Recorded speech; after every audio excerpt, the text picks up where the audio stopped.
Bonjour à tous, dans ce tutoriel nous allons développer un exercice exploratoire qui permet de mieux comprendre le fonctionnement des structures à plusieurs degrés de liberté.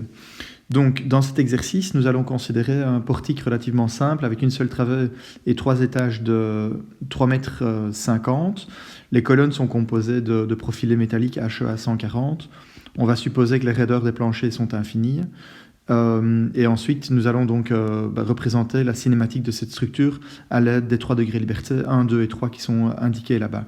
Donc, c'est-à-dire que si je dessine la configuration déformée de cette structure, puisqu'on suppose que les planchers ont une raideur infinie, ils ne peuvent pas se déformer en flexion, et on obtient donc une déformée du plancher qui ressemble à ceci. Voilà, si on met un degré de liberté 1, je mets un degré de liberté 2 un petit peu plus petit que le degré de liberté 1. Ok, donc lui, il va venir jusqu'ici. Mais simplement, ce que je veux indiquer, c'est que dans tous les cas, les colonnes se déforment en double courbure, comme si elles étaient encastrées. Ça veut dire quoi? Ça veut dire que la raideur de chacune des colonnes est égale à 12 EI divisé par la hauteur d'étage au cube. Puisqu'il y en a deux, on multiplie par 2.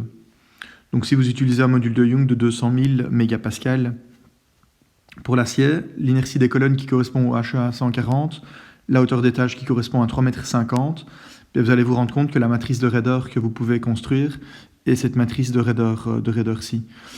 Cette matrice de raideur-là, elle pourrait faire l'objet d'un exercice de calcul de structure statique ou d'analyse des structures 1 si vous préférez. D'accord, donc je ne reviens pas sur le détail de l'élaboration de cette matrice-là. J'insiste peut-être simplement sur le fait qu'on retrouve le pattern habituel avec une somme de contributions élémentaires qui proviennent de chaque élément et qui est la même que celle qu'on a déjà discutée ici. Donc le degré de liberté 1 est connecté à un degré de liberté qu'on pourrait appeler 0 qui a été supprimé. C'est la raison pour laquelle ici on retrouve une raideur double. Donc on a bien 2 fois K, à côté nous avons moins K, en dessous moins K, de nouveau ici une raideur double, et par contre au sommet pour le degré liberté 3, on a juste une raideur simple. Alors le modèle de masse qu'on peut utiliser dans cet exercice est un modèle de masse concentrée. Donc on a vu en théorie qu'il existait 2 modèles de masse, soit les masses consistantes, qu'on utilise en choisissant des fonctions d'interpolation qui sont consistantes avec les fonctions d'interpolation qu'on utilise pour la raideur, soit le modèle de masse concentrée, où on utilise des fonctions d'interpolation qui sont légèrement simplifiées. Dans ce cas-là, on s'est rendu compte qu'à chaque degré de liberté, on pouvait simplement condenser la valeur de la masse qui s'y trouvait. Donc puisqu'on a une masse de 3 tonnes au degré de liberté 1, 3 tonnes au degré de liberté 2 et 1500 tonnes et 1,5 tonnes au degré de liberté 3, la matrice de masse prend cette forme-là. Ok, donc ça c'est simplement pour décrire la structure qu'on est en train d'étudier. Ensuite, qu'est-ce qu'on va faire? Je vous ai promis de parler de l'amortissement un petit peu plus tard. Donc pour le moment, on va simplement supposer que l'amortissement prend cette forme-là. Vous notez qu'en réalité, on a les mêmes valeurs numériques que dans la matrice de masse. Donc en fait, on pourrait écrire C égale un certain coefficient. Ici, avec les bonnes unités, attention, ce n'est pas un coefficient sans unité. Donc qui correspondent au rapport des unités de la masse et de la viscosité. Je ne vais pas discuter ça en détail davantage pour le moment, mais vous verrez plus tard que ceci, en fait, c'est une forme particulière d'une forme générale d'amortissement qu'on utilise souvent pour représenter l'amortissement dans les structures du génie civil. Alors, donc, on suppose maintenant, donc c'est l'objectif de ce problème exploratoire, qu'on doit déterminer donc, la réponse de ce bâtiment lorsqu'il est soumis à une excitation du support. Donc, ça, en fait, c'est une excitation de type tremblement de terre.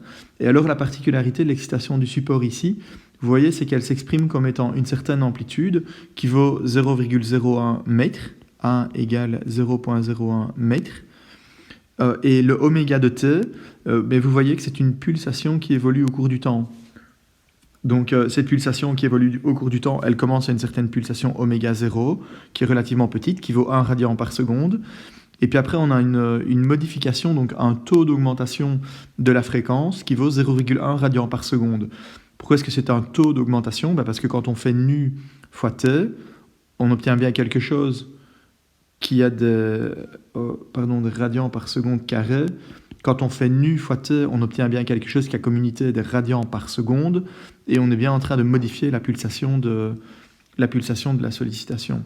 Donc en fait, si on regarde cette sollicitation-là, qu'on trace oméga au cours du temps, oméga t de t, on a quelque chose qui fait ceci, avec une pente qui vaut nu, et on part d'une valeur oméga 0. Et donc on voit qu'ainsi successivement, on va augmenter, ou progressivement, on va augmenter la fréquence d'excitation du mouvement, la fréquence de l'excitation, donc du mouvement du support. Alors qu'est-ce qui va se passer pendant cette excitation? Eh bien, on devrait croiser successivement les différentes fréquences propres de la structure. On a une structure à 3 degrés liberté, donc combien de fréquences propres possède-t-on? On en possède 3. On verra plus tard comment on peut faire pour les calculer. Donc on va avoir, si je les écris en pulsations, oméga 1, oméga 2, oméga 3. Et ces pulsations vont être croisées à des instants qui sont des instants différents. Ok, alors si on regarde l'évolution au cours du temps de la sollicitation que nous nous sommes choisis ici, donc là on a le temps, et alors ici je vais représenter UG en fonction de t. C'est donc une fonction qui varie entre moins 1 et plus 1, qui commence par 0 à l'instant initial, qui commence sur la forme d'un sinus, donc c'est une forme qui ressemble à ceci. On a une pulsation qui est très lente parce qu'on se trouve ici au début. Donc la pulsation c'est oméga 0, donc la période c'est 2pi sur oméga 0. Et puis alors au fur et à mesure que le temps va augmenter, ben en fait cette fréquence va diminuer, diminuer, diminuer, diminuer. Et on a une fréquence en fait d'excitation qui est une fréquence d'excitation qui va être de plus en plus importante. Voilà. Et donc voilà à quoi peut ressembler la sollicitation que nous sommes en train de regarder pour le moment. Ça s'appelle un balayage fréquentiel. Balayage fréquentiel, en anglais un sine sweep.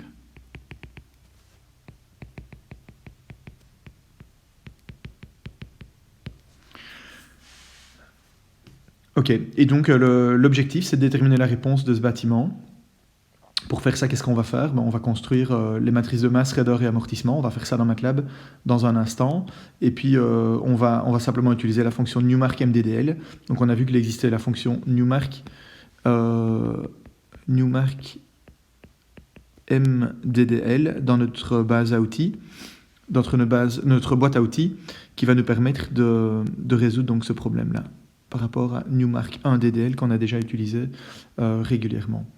Alors il y a juste un petit détail, c'est que il faut qu'on arrive à traduire le fait que la sollicitation est une sollicitation du support. Ok, donc dans Newmark, a priori, on a besoin dans le vecteur P ici, on a besoin de mettre les sollicitations qui sont les sollicitations extérieures. Donc ça veut dire que la fonction Newmark MDDL, elle résout mx secondes plus cx plus kx est égal à P. Or, nous, on n'a pas vraiment de sollicitation en Newton extérieure appliquée, puisqu'on a un mouvement du support qui est imposé.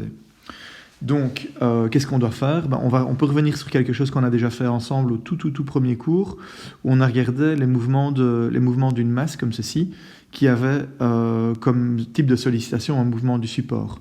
Et on notait généralement un déplacement ou une accélération du sol. Bien, on peut faire la même chose ici. Quand on a un système à 3 degrés de liberté, un système à 3 degrés de liberté comme ceci, 1, 2 et 3, et qu'on lui impose un mouvement du sol,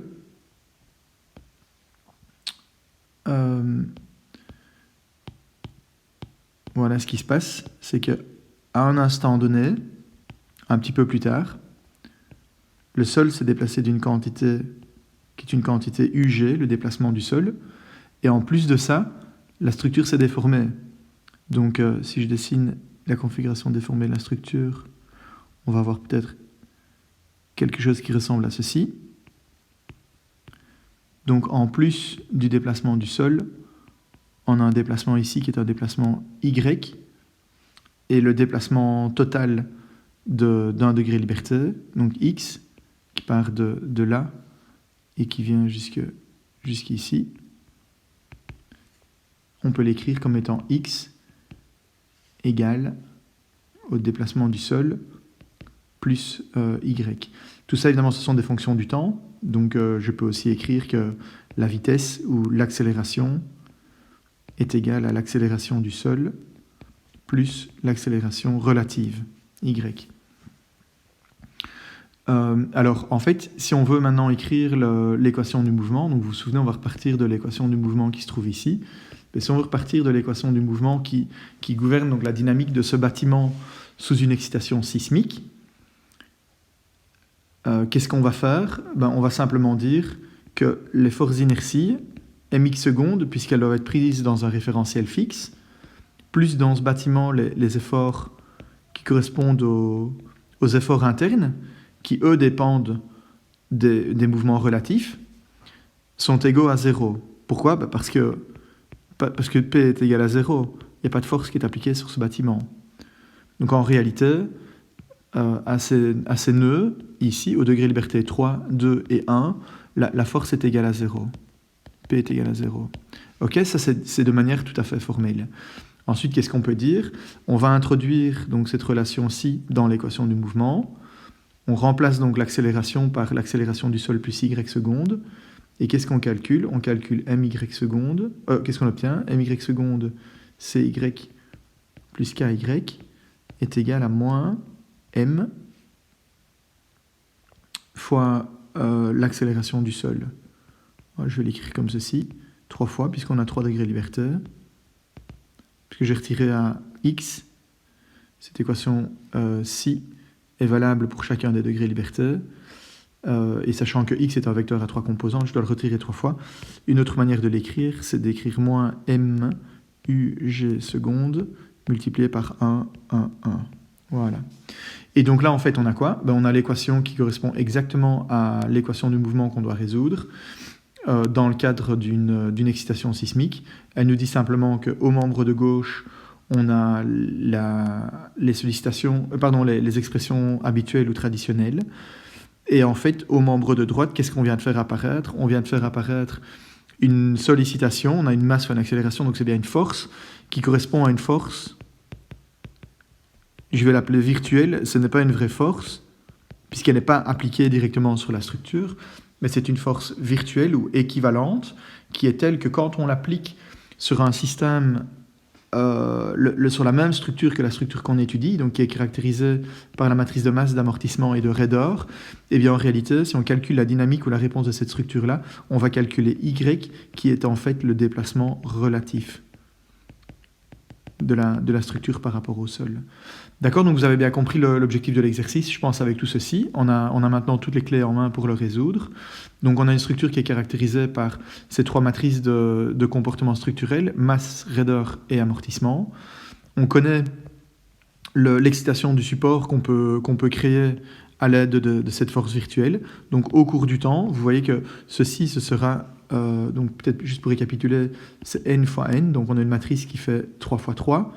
Là, on aura un vecteur qui fait 3 fois 1, mais qui dépend du temps. Et ici, qu'est-ce qu'on va avoir donc au membre de droite? Un vecteur avec 3 composantes, mais chacune d'elles dépend du temps. Donc pour le stocker, si vous voulez, dans MATLAB, vous aurez une matrice comme ceci, avec le temps qui court là-bas. Donc sa dimension, ce sera petit n, où n est le nombre de pas de temps. On aura une matrice de dimension 3 dans cette direction-là, n, donc où grand N est égal à 3, le nombre de degrés de liberté.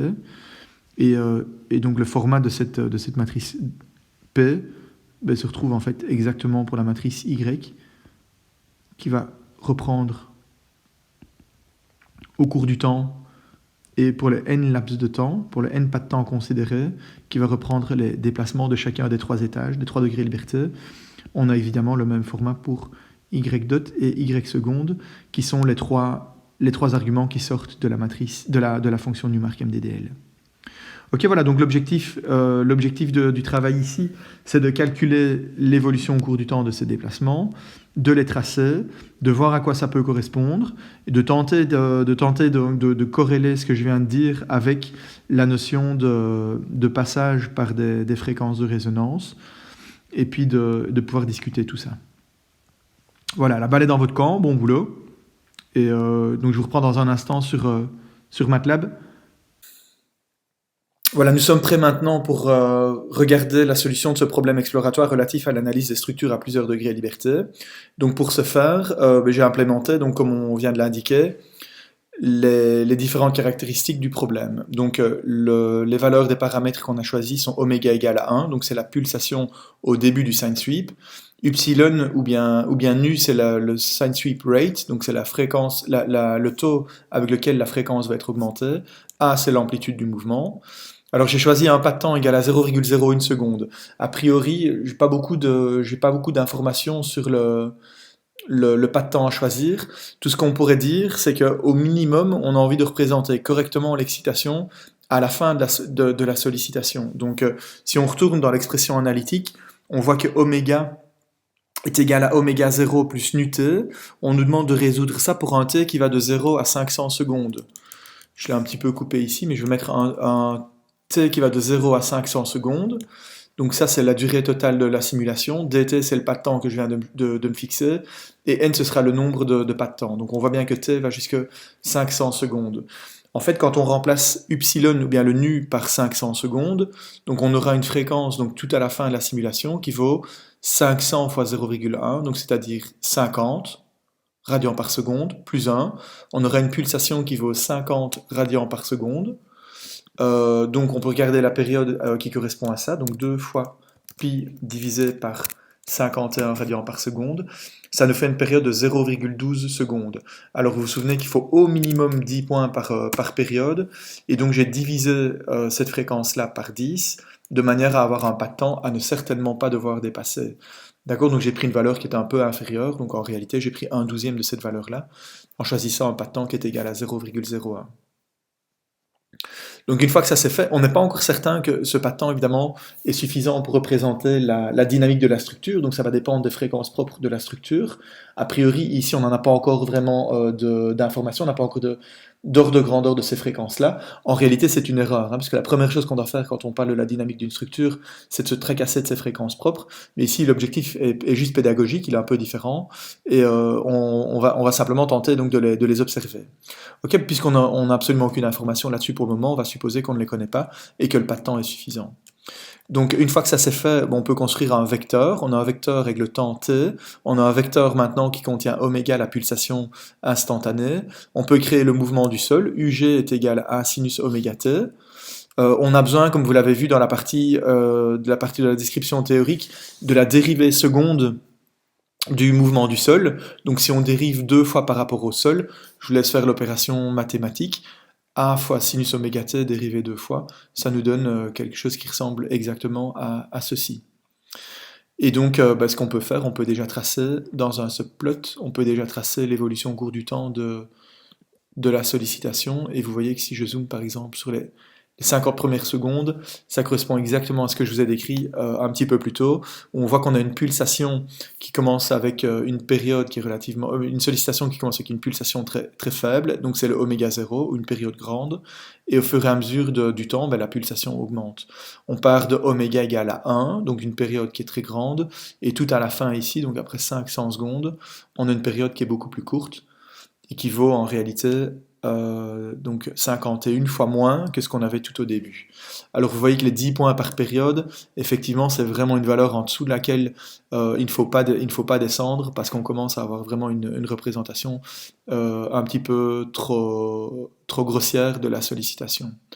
Si on va voir par exemple jusqu'à 250 secondes, là on a encore une représentation qui est acceptable. Dans ce cas-là, on a 20 points par période. Alors, donc qu'est-ce qu'on peut faire ensuite? Ensuite, on prend l'exemple avec 3 étages. Donc voilà, alors fait le petit bout de code qu'on vous demandait de développer. Donc j'ai simplement introduit ici la matrice de masse, la matrice d'amortissement et la matrice de raideur. On définit ici la sollicitation. Donc on a dit que c'était moins m fois ce vecteur de 1 fois l'accélération du sol. Ça, c'est la sollicitation virtuelle qui est équivalente au tremblement de terre. Je rentre ensuite dans Newmark, on oublie ces 2 lignes-là pour le moment. Je rentre ensuite dans la fonction de Newmark avec les 3 matrices de raideur structurelle, la même matrice avec les sollicitations au cours du temps, le pas de temps dt, le nombre de pas de temps qui m'intéresse, et les paramètres de Newmark. J'ai pris ici la méthode de l'accélération constante. La routine Newmark nous ressort déplacement, vitesse, accélération et réponse quasi statique. puis je fais un plot de t et du déplacement, et je peux aussi représenter le oméga, qui est la pulsation propre. Donc alors si j'exécute le code jusque là, si j'exécute le code jusqu'ici, je vais simplement sélectionner ça et ça. Voilà ce que j'obtiens. Et donc on peut remettre une légende pour ceux qui n'ont pas l'habitude des couleurs, de l'ordre des couleurs dans MATLAB. Voilà. Donc on a la sollicitation ici au cours du temps, on a la fréquence du chargement qui part de 0,1 à 0,1 radians par seconde et qui atteint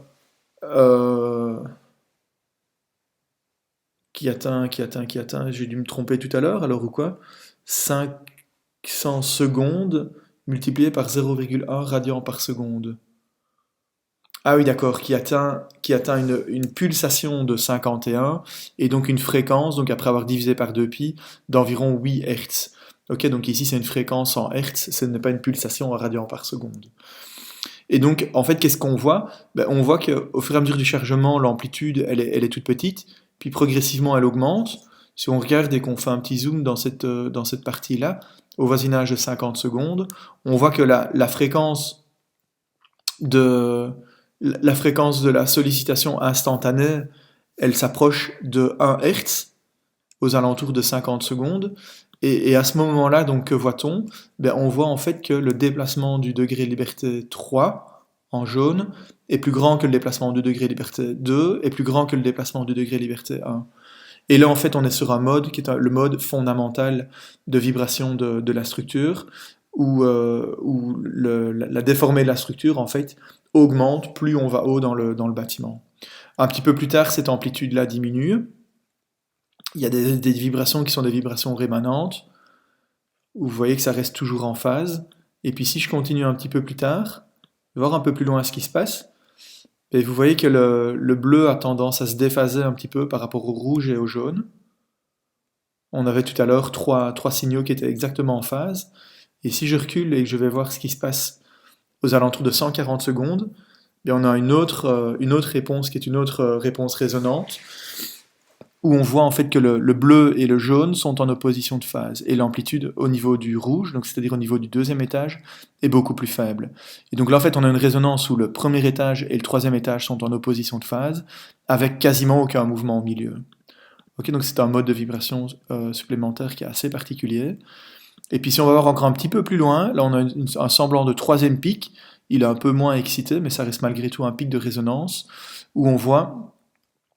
ici, je suis peut-être un petit peu après le pic, où on voit cette fois que à la résonance, malheureusement on passe un petit peu rapidement dessus, on a le degré de liberté 1 en bleu, puis le 2 en rouge, et puis le 3 en jaune, et donc on a une alternance de droite, gauche, droite, et la structure se déforme donc dans un mode à beaucoup plus haute fréquence et à plus courte longueur d'onde.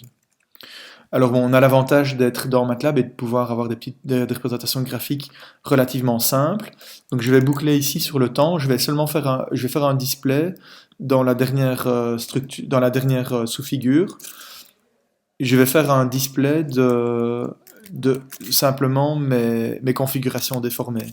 Alors si on regarde à quoi ressemblent les configurations déformées, eh bien les voilà. Voilà à quoi ça ressemble.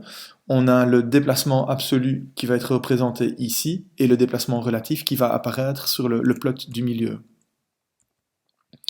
Donc le temps avance, vous voyez qu'on est au début de la simulation. La structure répondait au début de manière quasiment indéformée, parce qu'on avait une réponse qui était quasi statique. Au moment où on croise le pic de résonance, on avait une résonance qui était bien marquée sur le premier mode. Alors je vais arrêter parce que ça va un petit peu vite et je n'ai pas le temps de vous expliquer. Je vais limiter l'accélération ici. Voilà. Donc ce qui se passe au début de la simulation, je reprends, c'est que ici on a donc le déplacement relatif qui est représenté, donc c'est le fameux Y des notes que j'ai prises tout à l'heure dans les dias, et ici on a le X qui est la valeur du déplacement que l'on calcule, le déplacement absolu que l'on calcule en ajoutant à y, en ajoutant le déplacement du sol. Donc on voit qu'on a 0,01 mètre en plus qui vient s'ajouter. Donc tout au début de la simulation, ici, on a une réponse qui est une réponse quasi statique. L'amplitude du mouvement relatif, elle est vraiment très petite, et la structure donc se déplace sans se déformer.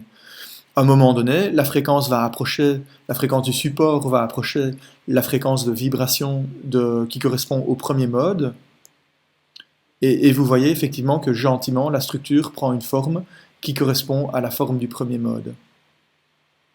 Voilà, pour le coup, là, c'est peut-être un tout petit peu trop lent, mais on voit en tout cas la construction progressive de ces vibrations-là.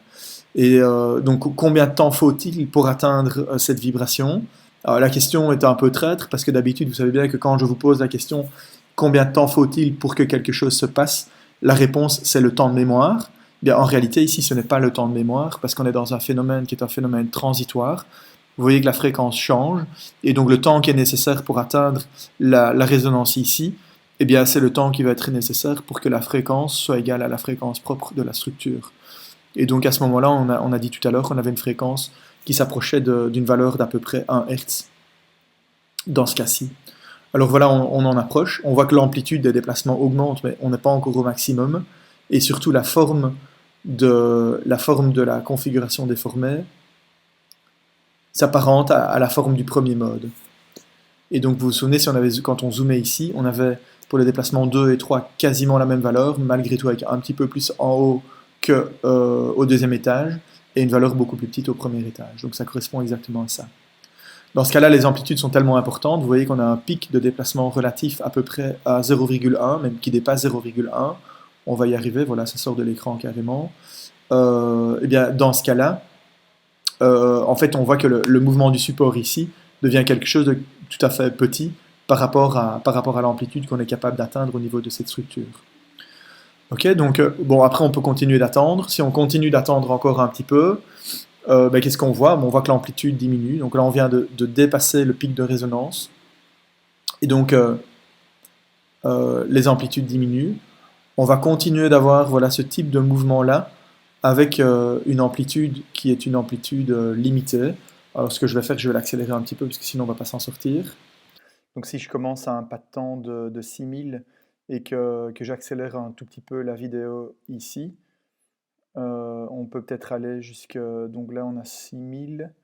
Là, on va aller jusqu'à 18 000. Voilà, comme ceci. Donc si on regarde notre nouvelle animation, qu'est-ce qu'on voit? On voit effectivement que on a toujours une excitation qui est rémanente dans le premier mode. Elle s'apparente toujours à la forme du premier mode avec une amplitude qui est malgré tout limitée par rapport à l'amplitude qu'on a au niveau du pic. Et alors regardez ce qui va se passer, c'est que progressivement le degré de liberté 1 qu'on voyait tout à l'heure va se mettre en opposition de phase avec le degré de liberté 3, premier étage par rapport au troisième. Et le 2 devrait avoir une amplitude de vibration qui va légèrement diminuer. Voilà. Là, on sent qu'on a une transition. C'est le 1 qui ne bouge quasiment plus. Et puis voilà, il se met progressivement en opposition de phase. On n'y est pas encore. Voilà, là on y est, sur le mode numéro 2. Celui-là ne bouge quasiment plus. On a une opposition de phase entre le degré liberté 1 et le degré liberté 3. Je vais l'arrêter ici. On va faire un petit zoom sur ce qui se passe à ce moment-ci. Voilà, j'essaie de l'arrêter. Ok, très bien. On va regarder la valeur du pas de temps. On est à 14 900 et on est post-pic, donc on va recommencer à 13 000 jusqu'à 15 000. Voilà. Donc on repart un petit peu plus lentement. Et donc vous voyez à quoi peuvent ressembler les vibrations à ce moment-là. Et puis au moment où on arrive au niveau du pic de résonance, ce qu'on voit apparaître, c'est qu'on a quasiment plus de vibrations au niveau du degré de liberté 2, et c'est le degré de liberté 1 et le degré de liberté 3 qui vibrent en opposition de phase. Alors si on était capable de rester plus longtemps au niveau du pic de résonance, ici, en fait, on ne reste que pendant un laps de temps qui est vraiment très très court et qui correspond au laps de temps pendant lequel la fréquence de chargement est égale à la fréquence du mode, mais si on était capable d'y rester plus longtemps, bien en réalité, en fait, on observerait que le point numéro 2 ici, le degré de liberté numéro 2 ne bouge plus du tout. Et donc voilà, en fait, on continue. Vous allez voir qu'entre le deuxième mode et le troisième mode, momentanément, le degré de liberté 3, donc qui se trouve ici tout au-dessus, ne bouge plus. Et puis au fur et à mesure qu'on avance, on va voir apparaître de nouveau des vibrations dans un mode plus élevé. Donc si je regarde par exemple maintenant les vibrations à ce moment-là, donc à 180 secondes, donc si je fais 180 secondes sur dt, ça nous fait 18 000, et on va aller jusqu'à 200 secondes, donc on va aller de 18 à 20 000. On fait la même chose ici, de 18 à 20 000, et on regarde à quoi peut ressembler donc la réponse de la structure, et on voit que les 3 degrés de liberté vont chaque fois fonctionner en changeant de signe. On n'y est pas encore tout à fait, mais on s'approche. Voilà, et on a vraiment une forme de serpent comme ça, qui représente bel et bien, on le voit bien ici aussi, la dynamique de cette structure. On est systématiquement en opposition de phase avec l'excitation, parce qu'on est dans un régime qui est un régime inertiel pour les modes 1 et les modes 2. Voilà, là on est dessus, c'est parfait. Et puis hop, on passe le pic de résonance. Ok, donc qu'est-ce qui s'est passé? Qu'est-ce qui s'est passé dans cet exemple-là? On a progressivement croisé les 3 pics de résonance de la structure, et donc on a observé les 3 résonances qui sont ces 3-là. Alors ce que je voulais explorer aussi avec vous, dans le cadre de cet exercice, c'est ce qu'il se passe au niveau du bâtiment. On peut l'accélérer un petit peu ici, donc je vais remettre comme c'était.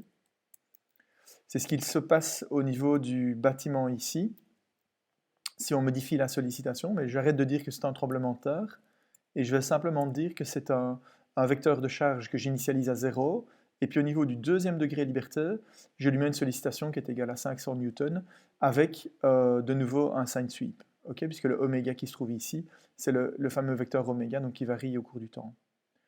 Ok, alors donc si je fais ça, donc je vais relancer un run. Je peux peut-être accélérer un tout petit peu ici. Ça ira trop vite, mais bon, l'objectif n'est plus de regarder des vidéos non plus non-stop. Voilà ce qu'on obtient. Donc vous voyez qu'on croise, donc on a une sollicitation appliquée au degré liberté 2, et on va croiser à peu près au même moment, c'est logique puisque la fréquence correspond de nouveau à la fréquence de la structure, le premier mode de résonance, qui est celui-là. Et puis qu'est-ce qui se passe? En attendant de croiser le troisième mode de résonance, qui est celui-ci, il ne se passe rien du tout. Rien, rien, rien. Et donc là où on s'attendrait à avoir une résonance au niveau du deuxième mode, eh bien en fait il ne se passe rien du tout. Et pour quelle raison est-ce qu'il ne se passe rien? Parce qu'on a vu que le deuxième étage était un nœud du mode numéro 2. Ok, bon, c'est un peu fortuit comme coïncidence, mais c'est le deuxième étage dans le deuxième mode qui ne bougeait pas. Et donc naturellement, bien sûr, si on essaie d'exciter le comportement de la structure en la sollicitant au niveau du deuxième étage, on n'a absolument aucune chance de pouvoir l'exciter et la faire vibrer dans son deuxième mode. Par contre, vous voyez qu'elle commence à vibrer davantage dans son troisième mode. Ok, ceci, vous pouvez le mettre en parallèle, vous pouvez le mettre en lumière avec ce que vous avez vu dans le cadre de l'exercice exploratoire expérimental que vous avez fait sur le petit modèle de bâtiment. Quand on excitait la structure au sommet du bâtiment, on avait la possibilité d'exciter certains modes. Quand on l'excitait au milieu aussi, et puis quand on l'excitait en bas, on était capable d'exciter davantage les modes à haute fréquence. C'est exactement la même chose ici. Si on tente d'exciter ce bâtiment-là à un nœud ou à un degré de liberté qui est un nœud du mode, c'est-à-dire un point qui ne se déplace pas dans le mode, on n'a aucune chance de pouvoir l'exciter. Okay, et donc c'est ce qu'on observe dans le cadre de ce petit exemple-ci. Voilà, donc je crois qu'avec ces explications, ça clôture plus ou moins toutes les explications que je voulais donner sur ces exercices exploratoires. Qu'est-ce qu'on a appris? On a appris que les modes avaient une certaine forme, on a appris que les modes étaient associés à des fréquences, et que si je change l'excitation qui est appliquée sur la structure, les fréquences, elles ne changent pas. Donc elles ne dépendent, les fréquences de résonance ne dépendent que du comportement structurel.